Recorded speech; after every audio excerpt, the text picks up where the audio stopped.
నువ్వు అతిగా ఆలోచించేది ఎందుకో తెలుసా? నువ్వు నమ్మిన మనసు నిన్ను మోసం చేసింది. ఆ గాయం చిన్నది కాదు, అది లోతైనది. ప్రతి అడుగులో ఒక భయం, ప్రతి మనిషిలో ఒక అనుమానం. నీకు తెలియకుండానే నువ్వు ప్రపంచానికి అతీతంగా మారావు. ఒక మనిషిని చూస్తే వాళ్ళు మంచో చెడో క్షణంలో పసిగడతావు.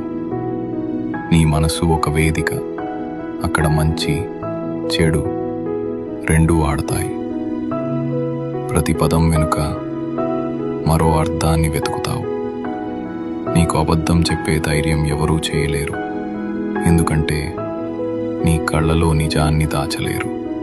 ఈ నైపుణ్యం నీకు ఒక వరం, కానీ అది ఒక శాపం కూడా. ఈ ఒంటరి పోరాటం నీకు నీవే తోడు. ఈ గాయం నీకు గురువు,